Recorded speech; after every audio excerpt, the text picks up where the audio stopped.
Welcome everybody to the start of a new Let's Play series. We're going to be playing Void Bastards, which is by Blue Manchu as the developer. This is a single-player, first-person shooter action roguelike game in which you play as a prisoner. You can see sort of the prisoners in their colorful prisoner garb here, kind of chained together, floating out of a spaceship and fighting disturbing alien monsters. And you're stranded in a very dangerous part of space where there's a whole lot of derelict spacecraft and sort of almost otherworldly sort of monsters. It is this great comic book style art with some very hilarious voice acting and theme to it. The game is about us needing to fix this ship and escape this part of space.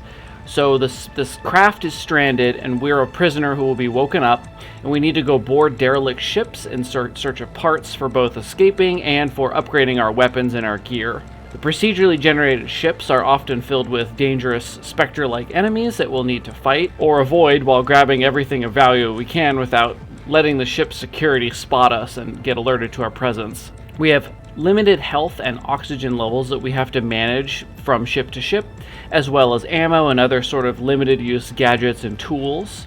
The prisoner we wake up will potentially have bonuses or flaws, such as being noisy or colorblind, which sort of impact your ability to get through these derelict ships. And if he or she dies, you will lose a lot of your ammo and gear, and then you have to wake up a new prisoner.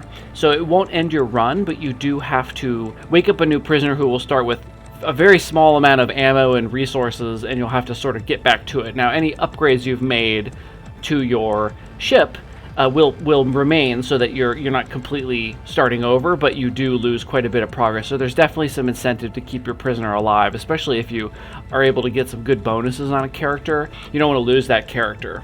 It is a very, very fun game that I have completed on normal.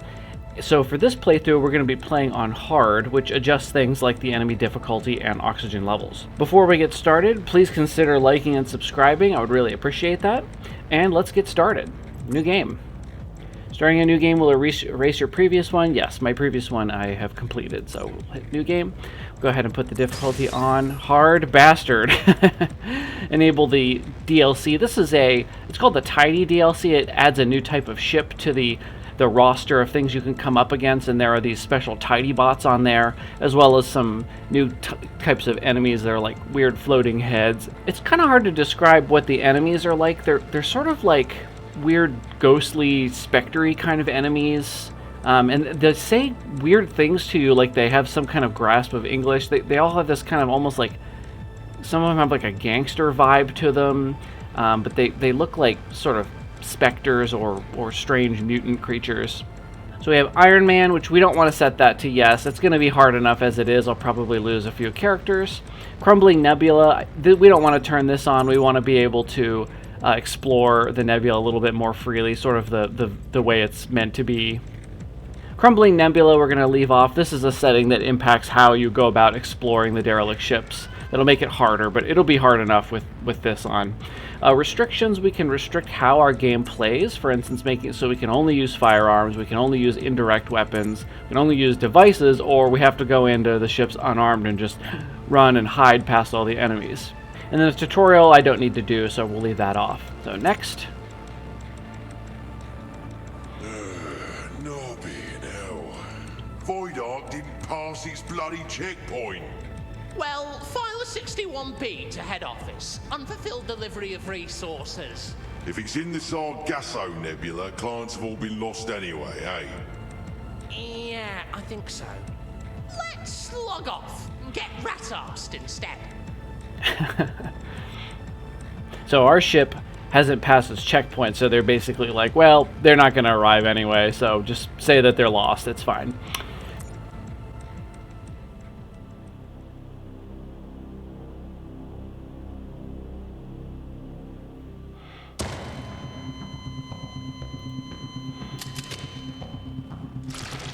Client expired. Discarding unregistered acquisitions. Retrieving loaned weapons.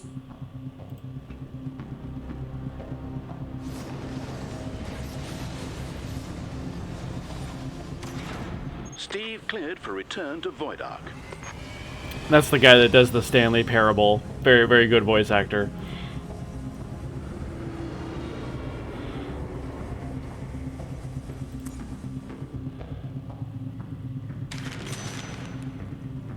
The PAL, or PAL, backpack busies itself with paperwork. P-45 filed. Steve cleared for docking. The Void Ark. This is a WCG client transport vessel, so this is a prisoner ship, essentially. Location, Sargasso, Nebula, cargo 1 million F-dried penal clients. Status, adrift, all hands lost. OH&S violations have resulted in a premature end-of-life situation. Recruiting replacement client. Mason. So this is who we are. WCG client care package. So we get a little bit of fuel to move from point to point, a little bit of food because we have to eat one piece of food every time we travel from one place to another, or we start losing health. We get merits, which are dollars, they're credits basically, and a bullet. So we get $1 and a bullet, 2 food and 2 fuel. This is our care package. So it looks like we're going to be playing as Ed Mason. Now this is randomly generated, so we get a look, a name, we get a little bit of a description here. Prisoner EQ852469Q. It could be zeros, it looks like it's a Q though. And offense, damaging a rental space vessel. So we've been dried up and put into a packet, and we are one of the 1 million prisoners on this ship. Our bonus is we are an ace pilot. We can fly around nuke mines. So there are nodes in the nebula we can explore that are minefields, and this character can go past them without any sort of penalty, which is pretty cool. I've never seen this one. And rehydration approved, so we will be turned back into a person.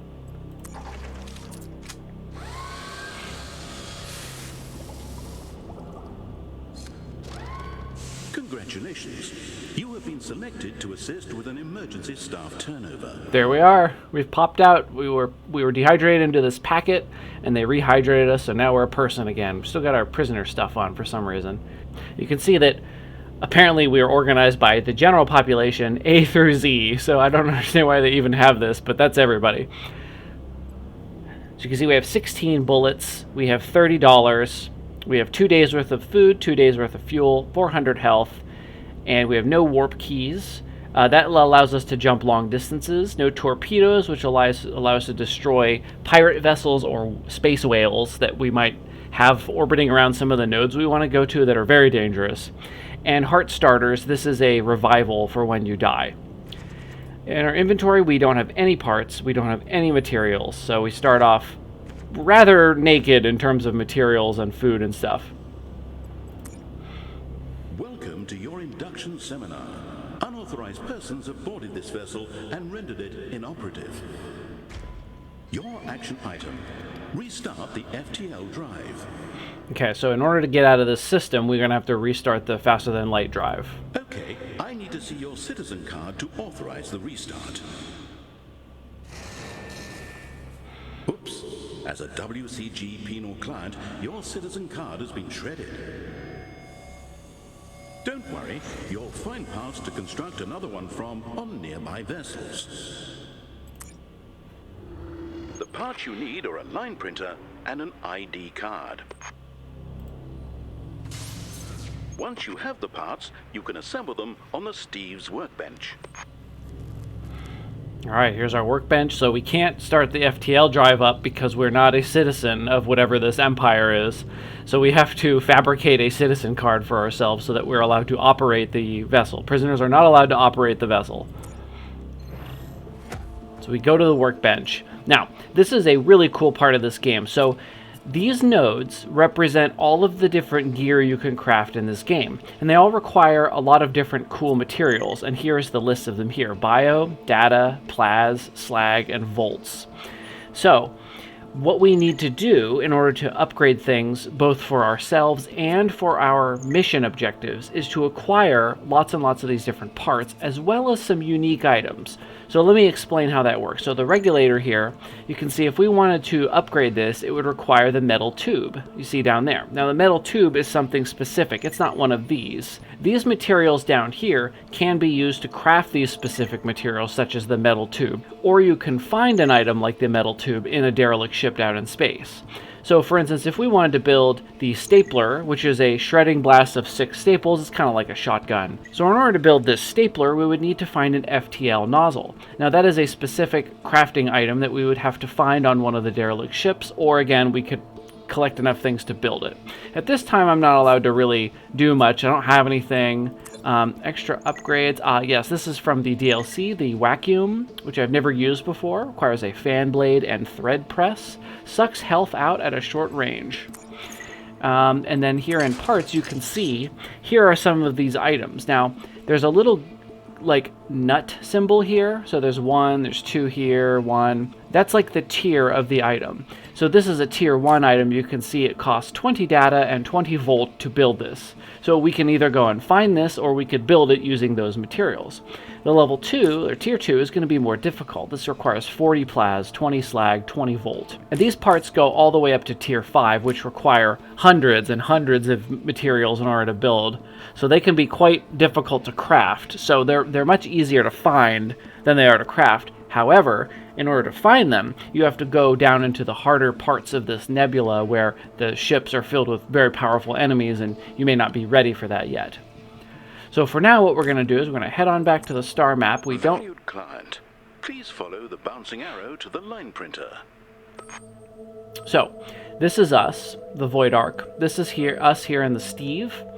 So you can see the line printer is this away, but we don't have to go there if we don't want to. I can go wherever I want. And now all of these different ships are nodes we can go to. If you've ever played something like Slay the Spire, Faster Than Light, etc., you'll be familiar with this sort of jump system where you can move forward but you can't go back. And anything that's connected you can go to. So these colorful little ships you see around here on these nodes are not 100% random. The color and style of the ship actually indicates what kind of ship it is. So this is, for instance, a Krell hauler, named the Crooked Herd. So this vessel will tend to have these big, like, warehouse-sized cargo areas inside them with a bunch of crates that you can wander around and try to see if there's anything inside of them. Here we have a Lux-style ship called the Bon Voyage Count Crown. So this is a pleasure vessel or a luxury liner, and this will have some really, really cool luxury goods in it. So they'll have these like fantastic hotel rooms, and there'll be like a casino often in the middle. Over here we have an Atori style ship called the Pet Boutique Hyono. This will have it's kind of like a toy ship, like gadgets and toys. Down here we have a CNT permit boat, the Polydeuces. We have the Zon Patient Transport St. Helena. Now these are where you can go and heal. On the Zon Patient Transport ships you can find medical supplies and medical gear, which is really, really helpful. So for our first choice, I think we might want to go to as many things as we can, because we're going to need a lot of materials here early. So we might head to this one, and then this one, and just sort of stock up on as much as we can, and then we might even head like so, and head on down through here and get as much as we can. Okay, so let's get going to our first ship. Now, it will cost us 1 food and 1 fuel to survive this trip. So we currently have the Void Ark selected. We can go down here and select this Lux ship to set it as our destination, and then it'll give us some information about it. So this is the Lux Bon Voyage Count Crown is the name of the vessel. It features food and a little bit of all materials. So that's good. We're going to need to get some food, and hopefully we can find some fuel. It has an XTC stim module that helps build the zapper, so that's cool. We can grab this and that'll help us build one of the devices we're going to need. It has the following kinds of enemies: tourists and janitors. Many tourists, which are small little explodey guys, and some janitors, which are frankly terrifying, actually. It has 2 extra modifiers on it: hard to leave, exit via another airlock. So the place that we initiate the ship exploration will not be the place we can leave from. For some reason that will lock down once we enter it, and we're going to have to find a different exit to escape. And it's smoky. There will be all of these plumes of smoke popping up around in the different hallways and stuff that'll make it harder for us to traverse and see where we're going. So in order to get here, we're going to have to burn through 1 of our fuel and eat 1 of our food to stay alive. So let's go ahead and jet there. Now let me point out, before we enter this ship, that you can see here there's this little ladder symbol. Now the reason these are grayed out is because we can never get here based on our trajectory. If we were to head here and here, it would be backwards to go to here, so we can't get down here. But we could get down there through this way. This is basically saying we're going to hit the next depth of the nebula. This is depth 1 up here. This is very easy and will host parts for easier crafting things, such as this. Down here in depth 2, you can see it's got this tier 2 icon over it. That means we're going to find a tier 2 crafting component in here. There is another tier 1 here, but that can happen sometimes. So here you can see we could find the fan blade to build the vacuum. Here we could find the buzz box to build the bushwhacker. We can find the magnifying glass in order to build the bullet hunter. A lot of these don't make any sense yet, but that's because all the items in this game are kind of ridiculous. So we'll see that when we get closer to it. Eventually we'll kind of get everything we need from this depth, and we won't really get much else from being up here. We'll have to head to lower depths both to get better crafting things, more crafting things, and to find quest items that we're going to need to get our way out of here. So let's jump onto this ship. We'll hit dock. Here is our loadout. So normally you would have lots and lots of choices as you make upgrades. So what I'm going to do is I'm going to take the firearm, the regulator, and this will be the only thing I have. Now I only have 16 bullets. This is quite bad, so I'm going to have to be very careful, and I may want to try to avoid fighting enemies if I can. We'll see how we go. Murdering all citizens is not required. Okay, so we're greeted with a map of the ship. Now there's a lot of little things to glean from here. These icons indicate different things that you can interact with on the ship, and these are all very, very important. I should mention that we will have an oxygen supply. At easier depths, where we are now, depth 1, we should have plenty of oxygen. As we get down into depth 2, 3, 4, and 5, our oxygen level maximum will go down dramatically. You really have to book it to get through the ships on those lower levels. There are ways to get more oxygen. Here in the atmosphere room, compressed air is released for inhalation. So there's a device here you can interact with to refill your oxygen. Down here we have the generator. Radioactive fluid flows through tubes to generate power, so there'll be an item here to restore power to the ship. Sometimes ships won't have power and you'll have to hit the power generator before you can do anything else. There's a faster than light room here. Sometimes you can find fuel. There's a sanitation room here. This will often be a little storage area that you might find a few things on the shelves. There's a habitation room here where staff dress, undress, and otherwise waste time. Good sources of food, and there's a contamination removing device here in case you get irradiated or poisoned or something like that. There's a garbage area here. Junk is deposited. You can often find some discarded materials lying around on the floor, and there'll be a recycler here that you can put junk into there and get coins out, basically credits, I guess I should say. And so this is sometimes not a great deal, but if there's something that you have plenty of and you could stuff it into the recycler and turn it into money, then more power to you. The money can be used to buy some really cool stuff. In addition, you'll find locked containers that you have to bribe with credits in order to get them to open, so maintaining a certain level of money is always a good idea. Here we have the suites. These are just hotel rooms, essentially.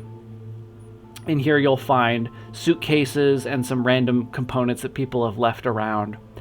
Here we have the helm. This is a very important part of any ship. Not all ships will have them, but when they do, it's a great place to run to, because what you can do is you can interact with this device here at the control station that will actually provide loot locations. I'm usually pretty thorough and I've gotten pretty good at spotting things, but I still often run by the helm if it's not too much of a hassle, because you don't want to miss important things, especially if you've gone on the ship to look for a specific item, such as this XTC stim, and we haven't found it. Then we want to hit the helm and it will put onto our map where all the loot locations are.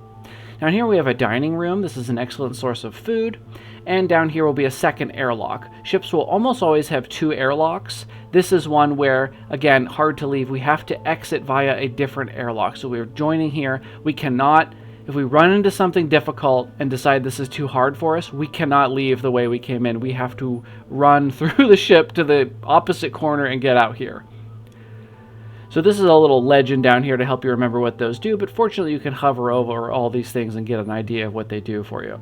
There are also doors in between the different rooms that can be locked or unlocked. I should also point out that while you're on the map screen, or before you actually unpause and close on the first screen here, nothing's going to happen. There's no real time happening in the game while you're in a menu, which is very nice, so you can always pause and plan your way around the ship based on the map. And so with that, it looks like we're about ready to start our very first ship, the Luxbon Voyage Count Crown, which we will do in episode 1 of this series. So this is just our episode 0, where we talk about the game, set everything up, and explain what we're going to be working on. So thank you everybody so much for watching. I really appreciate it, and I hope you'll like this series quite a bit. Join me in the next episode, and you can see me running frantically through a ship trying to avoid enemies because I only have 16 bullets. Hope to see you then.